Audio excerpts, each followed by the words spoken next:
Hello, and welcome to the 24th episode of Shopify Kryptonite.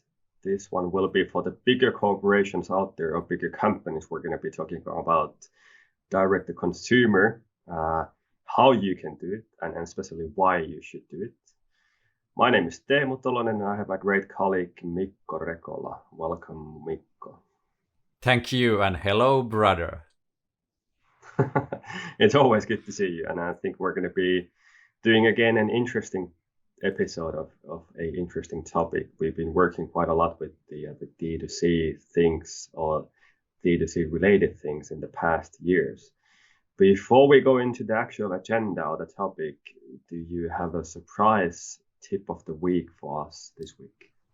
Definitely, I have everything you need. So the tip of the week this week would be that when you find that amazing Shopify store, how can I do the same for me? How can I replicate the store? And there are different types of apps and browser extensions where you can actually sneak that what's the theme and what kind of like logic there is behind that. And one is named Koala Inspector.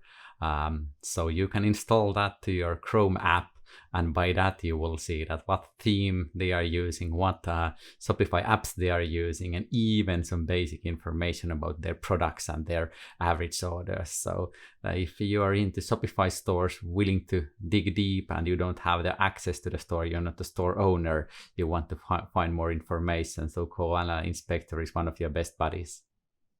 Spooky. I would be, well, obviously there are hardly no things or really a limited number of things that you can do really uniquely. So I think it might be a good idea that you can have a look on the things that you admire from the other shops and then maybe not replicate them exactly, but at least partly put them in place in your shop as well. But about direct to consumer, what do you think, Mikko, if we are talking about bigger corporations, what's the first place where we should start? Awesome question. So the first question typically being asked is that what does actually direct to consumer bring to the table? And then secondly, how do I add value? What's the value direct to consumer will bring to me? So if you look at the majority of like these more traditional brands or bigger brands, they must have had their warehouses by themselves, but they have all outsourced those to retailers and try to get like rid of the fact that they would sell directly to consumer. That's these days seem or was seen in the past as action done by small merchants or small brands. So if you are big, then you try to just focus on the brand and brand work and that sort of stuff, but not exactly like the manual selling of products. However, this new like direct to consumer trend online done in past years has again like changed everything. But it's all about the value. How do I add value to my clients? What's the value of a direct to consumer store? What would you respond to those? I would start absolutely from the value discussion. And usually we've been now doing cases where we consult with the customers for like 4 weeks or 5 weeks that we actually create the concept first. So I cannot emphasize enough the importance of the concept. So the concept is the thing that's going to bring the value for the customer who's going to actually do the purchases from the shop. And I think there's many ways how you can approach the concept thing. But I would kind of first go deep into the consumer kind of point of view, that how are they using the products? How are they doing the consumption of the product? Is there anything in the retail that's kind of lacking the support for the use of the product? And they're kind of think that how we could help the customers to have a better customer experience, how we can help their everyday life with the new concept that we can easily do with the Shopify ecosystem. And I can give you an example that I've used with a couple of customer conversations. And this is about pet food. So I used to be a dog owner. My dog is now passed away, but when I was a dog owner, I was interested in the food that they eat. So I didn't go and buy the cheapest thing at the supermarket because I think my dog had some kind of allergies, and then he wanted to. Well, I wanted him to kind of feel good and make sure that the food wasn't giving any problems. But there was always the same kind of pattern how I made the purchases as a customer. So when I found the kind of the smaller special retailer that was kind of offering me the other frozen goods, I went there every 2 weeks and I bought the exact same 3 boxes of those frozen meat and veggie combinations and the fish and veggie combinations. And I always did it every 2 weeks, the same 3 boxes. And that was a time of my life when I was like everything had to be in my calendar, or otherwise I would have forgotten it. So I had this iPhone application that always reminded me every second Friday afternoon when I was driving past that particular store that I need to go in and get those 3 boxes. And it's kind of a hassle that you kind of it's a stress thing that you have to remember it. Otherwise, my dog wouldn't have anything to eat, or at least anything that he would have wanted to eat.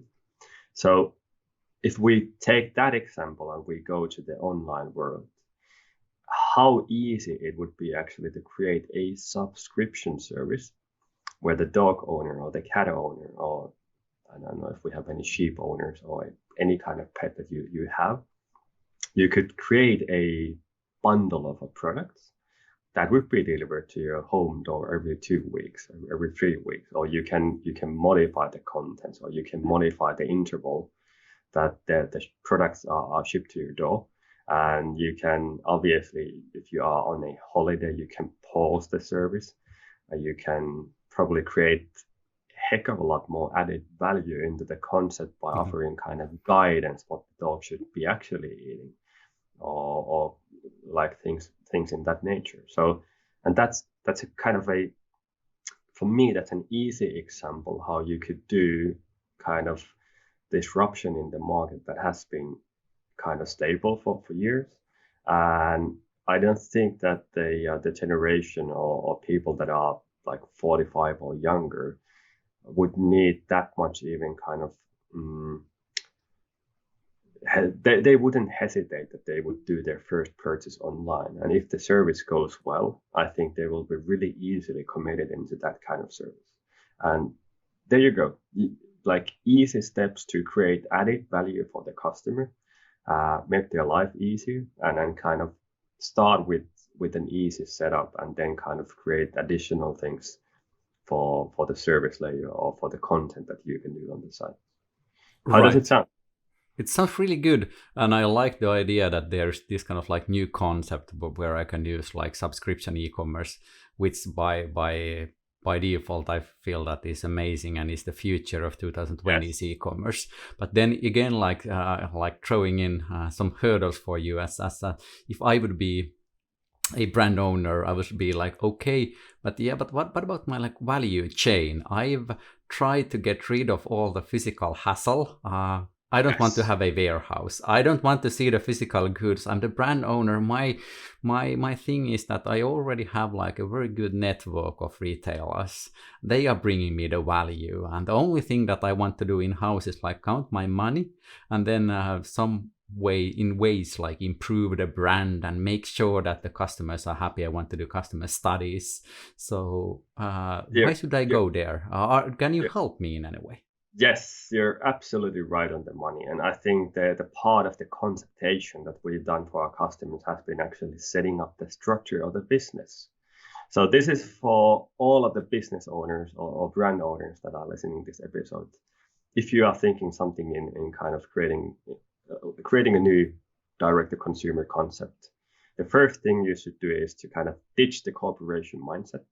Make sure that you don't tell about the idea to too many people in the start.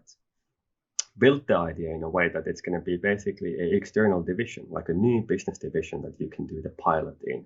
And this means that you can outsource kind of all of the things that you don't want to do. You're going to be the brand owner. You're going to be the one who's going to run the whole show and make sure that the way how the design is done, the emails that the customers get, or the small notes that are included in the packages, those are going to be your responsibility.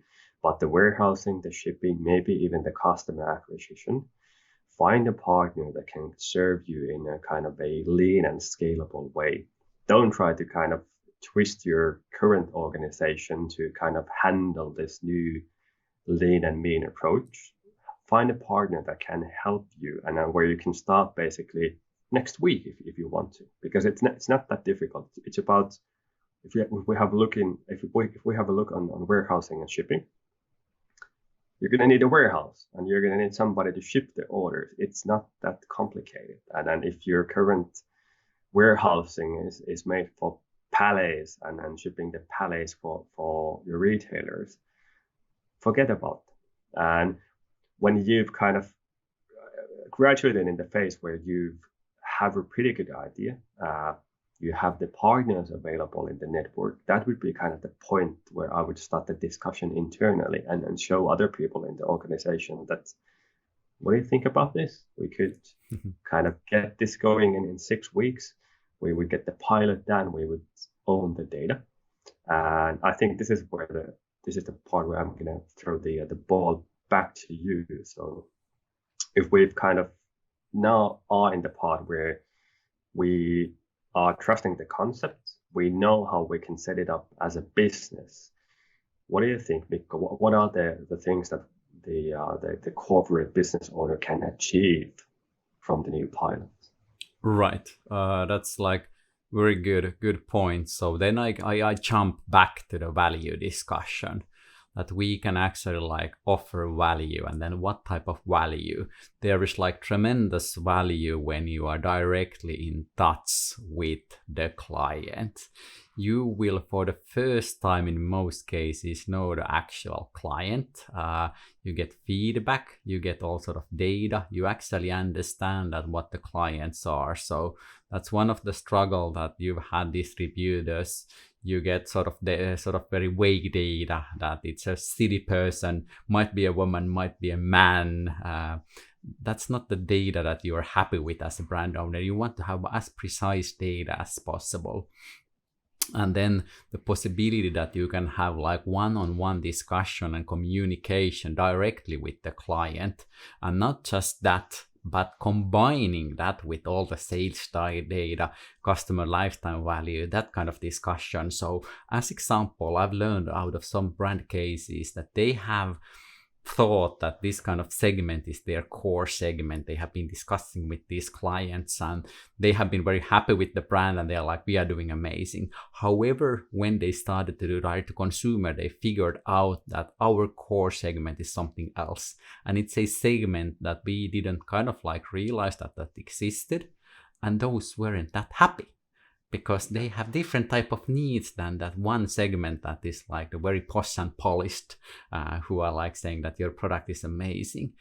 So this brings you closer to the clients, and this definitely like gives you an amazing boost of information. And then it's sort of like your job to make most out of that. And that being said, that we are from North Europe, where people are typically like just happy when you get sales. Hey, I get sales, but I didn't learn anything from the sales. Why did they choose us? Why did they get back to us? Why did they choose our brand over another that is like 25% cheaper? What are the things that they value about us? Those are the basic questions we push our merchants to ask from their clients, because that brings the actual value. And when utilized correctly, this can be like an amazing boost for sales and business development for the very future. Exactly. I wouldn't underestimate the importance of the sales, because you're going to probably need it in the internal discussions that you can kind of justify the case. But I cannot agree more about the value that comes with the data. You can create a stronger brand with the data that you're going to learn from the direct to consumer pilot or the new concept. And you can use the same data that you can do better decisions in the retail network as well. Like having a decision what kind of products you're going to actually have on the shelves, or what do you think that the customers will do next when they purchase a single product. So, and this is your only chance where you can get it, and then you can get it really cost efficiently. If you go into the daily retail and you try to buy the data, it's basically, how should I put it, almost like blind data. So it's kind of really hard to get the analytics from the data, and it's shit expensive. Like you have to spend so much money, even any data that you can buy from the retail. So with this, if you are not considering D2C at the moment, have a careful look again, because we really strongly believe that you absolutely should. We're going to be happy to help you along the way. Definitely. And I want to add one more case. I was once flying in the States from one big city to another, and I was sitting on the plane next to a sales rep from a small company selling world famous ketchup. Why are people buying Heinz ketchup? And the explanation he gave me is that because we exist, because we are the best, we are the most amazing. And I was like, is that the actual reason why they keep purchasing your product? I would doubt it. So as a brand owner, even though I would have 100 years history, 150 years history, I would be the star in that segment. I would definitely want to have the real reasons why people keep repurchasing us, why people keep loving us decade after decade. What are the actual reasons? Because that then brings you the value. And that's sort of the issue with many big brands, why they then at some point start to go down, is that they don't like respect the clients enough. They're like, hey, we have already sold this to everybody, we are the best. Yeah, but what does it mean that you are the best? There's one mobile phone operator that used to operate from Finland that could go into that category, but that's a discussion we probably don't want to go into in this episode. But I think hopefully everyone who's been listening has been now kind of getting a grasp on the idea that what you can do with the direct to consumer and why you should do it. I think if you didn't get it, we're kind of passionate about the whole D2C. If you have any questions, just shoot them below in the YouTube channel or contact us directly at Woolman. Thank you. Have a nice day. Take care. Bye bye.